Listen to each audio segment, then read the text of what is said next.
On the morning of June 19, 1944, the submarine USS Albacore closes in on the flagship of Japan's new carrier power, Taiho. 6 torpedoes surge out in a salvo. 5 force changes in course and confidence. The 6th turns the armored carrier into a delayed action bomb. June 19, 1944, 0810, Philippine Sea. Approx 12 degrees, 24 minutes north, 13 degrees, 20 minutes east. In the periscope, a dark rectangle of flight deck, stretched more than 150 meters. Taiho holds speed, wind barriers raised, catapults idle, pre-launch routine boiling at the bow. The hum of propellers and the squeal of dollies carry even through the skin of the sea. CAP fighters circle over the screen. Astern, white buds of splashes puff up. Destroyers are testing their hydrophones. Albacore sits at periscope depth, about 18 meters. Engines at slow, 3 to 4 knots, trim steady. In the control room, anger and focus. The torpedo data computer is lying. Optics are true, the math isn't. The fix is brutal and simple. A spread. 6 tubes, steam-driven Mark 14s on high-speed setting, about 46 knots. Running depth, shallow, under the keel. Gyro angles fanned so the comb of tracks blankets the target's course. Firing interval short so the escorts can't cut the wigs. Enjoy straight-shooting war history? Please like and subscribe to the channel. Also, tell me in the comments where you're watching from. Watch to the end. The minute-by-minute finale shows how one torpedo flipped the day. Range is solved by silhouette length and time on crossing, 5,300 yards, roughly 4.8 kilometers. The target is fast, up to 26 knots, heading southeast, edging slightly right of the boat's bow. Wind from the northeast, low sea, clear water. The torpedo wakes will be visible, but late. The periscope breaks the surface for seconds, then the glass drops to avoid a telltale glint. The skipper keeps 3 timers in his head: torpedo run, escort reaction, dive time. Taihō is Ozawa's newest flagship, about 34,200 tons standard. Armored flight deck, enclosed hangar, wide elevators. The designers swore it would hold. The screen is tight, at least 3 destroyers on active ASW, spacing 2 to 3 cable lengths, hydrophones and throwers ready. But attention is upward. Another strike is being prepared. Gasoline fumes in the air aren't treated as a threat. Ventilation at full, fuel nozzles whiskering. The torpedo men lock in the sequence. 1. Away. 2. Away. The engine men count the intervals by ear. The boat barely moves so as not to smear the geometry of the spread. A thin white line flickers through the periscope, and steel darkness returns. 6 tracks run toward the carrier's starboard side. Now, wait. Up top, something unexpected. A D4Y, Judy, drops lower, rolls toward one of the tracks. In Japanese accounts, the pilot tries to knock a torpedo offline. The aircraft kisses the water and explodes. The shock rattles nerves, but takes one's cigar out of play. In American versions, it's coincidence and the target's luck. Either way, 5 remain in the water. The destroyers see the foam late. Hard turns, depth gauges swing to 35-40 degrees. Depth charges fall in clusters, 10, 15, 20 in the first minutes. The sea piles into a wall of sound. Albacore's hull shivers, lights flicker. The boat slides deeper to 60-70 meters, holding a course to break contact. The sonar man counts the delays between thumps and echoes, so they're alive. On the surface, one short concussion in the target's forward sector. Not a center punch, not a keel cut, more like a sledgehammer blow into the elevator's trunk. Taihō doesn't stop. The deck keeps working, signals flow, speed nearly unchanged. In the screen they exhale. 1 wake, 1 thump, we're fine. ASW settles back into its rails. The fighters return to their orbits. Ventilation stations are wide open. Albacore listens. The water carries a distant rumble, the vibration of a big hull, rare taps of calitation. In the control room they mark time. 0810, salvo. 0811, contact. 0812, the target is still making way. The skipper doesn't celebrate. A single hit at that range rarely kills, but sometimes it changes everything. He knows the real echo won't come now, not here, and not necessarily from above. The Imperial Navy staked its confidence on a formula: armor plus speed equals invulnerability. Taiho was engineered as an answer to bombs and fire, an enclosed hangar, an armored flight deck, powerful ventilation. Around her, an ASW screen. The crack lay in the layout. Elevator trunks dip below the waterline. Fuel mains run alongside. A hit into the forward elevator opens a channel for seawater and gasoline vapor. The armor holds above. Inside, an invisible mixture forms. Osawa's ASW energetic, not all-seeing. Radius of reliable hydroacoustic contact is 1,500 to 2,000 meters. Working reconstruction. Depth charges in packs of 6 to 10, set to 30 to 60 meters. There's a dome of coverage, but with windows. A flight day adds risk by itself. The hangar needs air and gets it generously. Fans drive screens through compartments, pulling vapors toward the trunks. Fuel crews pump hundreds of liters per minute of 130 avgas. Couplings and drains mean dozens of potential leaks, working estimate. The myth that one torpedo won't kill comes from battleship experience. On a battleship, maybe. On a carrier, doubtful.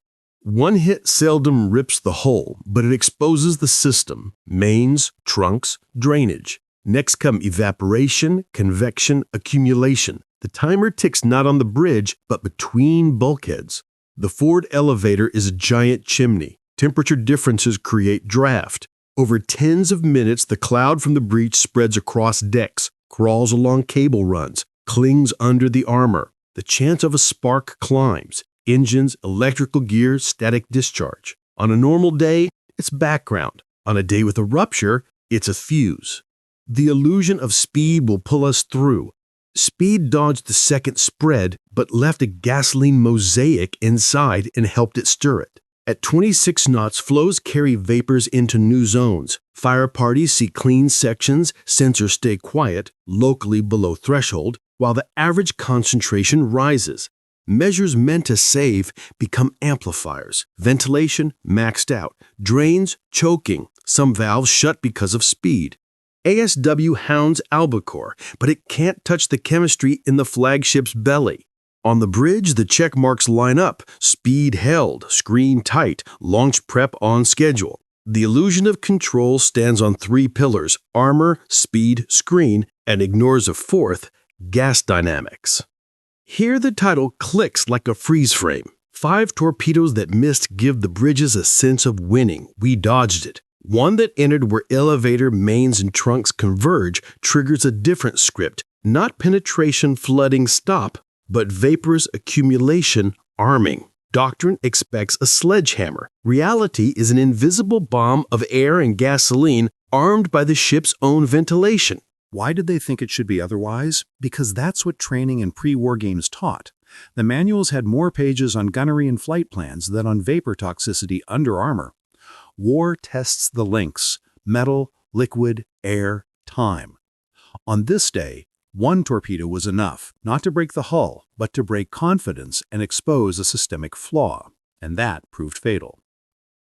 The torpedo computer is spitting out bad numbers. Albacore falls back on pre-electronic craft, a spread without the computer. The idea is simple. Instead of one perfect lead, the boat throws a comb of leads so the target drives itself into one of the teeth. Errors in the target's speed and course get smeared across the salvo's angles.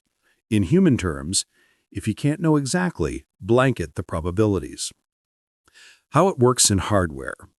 In the control room, they set a base bearing and estimate target angle on the bow. A stadimeter on mast height gives range, working estimate. The forward tubes are loaded with steam-driven Mark 14s. Speed, high setting, depth, just under the keel to strike the soft hull rather than shave the wave. Each tube gets its own gyro angle, offsets of about 1.5 to 2 degrees, the outliers widening the sector. At roughly 5,000 yards, such a spread blankets the carrier's likely track with margin. Interval between shots, 6 to 8 seconds, short enough that the screen can't adjust, long enough not to saw your own wakes. The key is time of flight. On the high setting, a torpedo runs for minutes. Any wrong tick in the TDC would turn into a miss. In a spread, there is no single critical number. The sector's geometry does the work. Even if the target accelerates or eases the rudder, one of the teeth will hear her keel. Visible wakes are the price of the method. Steam plumes betray the salvo, but there's little time to react. And silence is an ally. The boat fires from periscope depth and immediately sinks deeper, pulling a back curtain of noise and false echoes. Dirty measurements are paired with clean discipline. Periscope, brief flashes, no longer than 2 or 3 seconds. The boat holds slow speed, so prop noise doesn't spoil the line of sight. The skipper counts windows, not courses. The window to fire, the window to get under the depth charge pattern, the hydroacoustic lull after the first series. In the briny haze, the numbers are simple: range, angle, tempo. The vital thing is holding the base, that ruler of offsets that turns one shot into a net. Mini-scene, present tense. The periscope flares and vanishes. 1. Away. 2. Away. Valves whisper. Gyro angles click. The 6th slips into the dark. Water crackles with cavitation. The spread is unfurled. The boat drops. Above, propellers roar. Somewhere ahead, minutes downrange, one tooth is looking for its lock. Noon slides into a sweltering afternoon. Taiho's hangar hums like a factory. Fuel runs through the mains. Ventilation ducts howl at full. Deck crews hustle the launch. The smell of gasoline, sharp, acrid, familiar. On the bridge, they count the minutes until the strike group returns. The flagship holds speed and the appearance of calm. Below, by the forward elevator, a breach breathes, unseen, rich and vapor. T0600. Watchposts report a slight odor amidships in the hangar. Fans exhaust air overboard, but the streams also drag vapors up from lower decks. Concentration jumps, locally safe, in aggregate rising. T-400. Drains cope in spurts. Services start compressors. Spark arresters are fine on paper. In reality, the contacts are tired, the cables warm. T-200. The returning aircraft are inbound. The deck is prepped for recovery. The damage control team opens a few more hatches to purge. Noise, haste, routine hides a mistake. T-130. Automation brings an additional ventilation section online near the forward elevator. Air streams whistle through the trunk, pulling the cloud from the lower spaces into the hangar. T00:15. An electric pump snaps a relay. The spark is barely visible, but physics is indifferent. The mixture is ripe. T+00:00. A pop, not thunder, an open hand smack on a giant drum. The hangar swells. Flame, like a tongue, licks out between girders. T00:30. A second front of fire races along the cable runs. The armored deck holds above.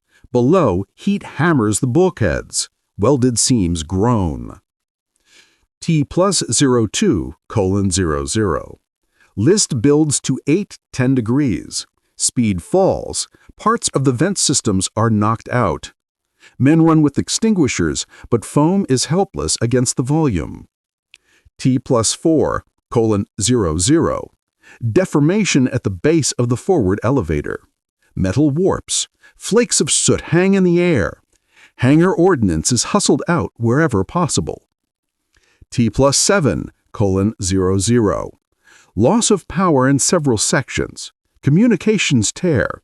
Orders run by messenger. The flagship is no longer master of herself. What follows is a fight for hours. Speed bleeds away. The scream throws a smoke curtain. Destroyers close to assist. Fires advance in steps. Each new flare is a bugle call. Counter-flooding buys only delay. By 1600, the hull is weary, the deck a heaving wave. Crews fall back to last positions. At 1628, Taiho takes water over the bow and is gone, leaving wreckage, fuel slicks, and a silent question for doctrine. The admiral's flag is moved. The formation is rerun on the fly. The day of the Marianas battle writes a thicker line. One more big carrier erased in a single combat cycle. The numbers remain harsh markers. 1 torpedo out of 6. Contact near the forward elevator. Interval from hit to fatal pop, on the order of 6+ hours. 7 minutes after the first flare. Collapse of power systems and ventilation failure. The moment a ship ceases to be a ship and becomes a burning structure. Roughly 34,000 tons go under, the dead number in the hundreds. Survivors are hauled aboard by escorting destroyers and cruisers. The aftermath is prosaic and unforgiving. Reports shift priorities. Ventilation not maxed, but by sensor. Gas analyzers mandatory. Hatches by plan, not instinct. Hangar isolation drills like gunnery, daily. An armored deck means nothing if the air inside is turned into ammunition. The practical lesson is simple. Survivability is the science of flows, and it starts not on an armor plate, but at a vent valve.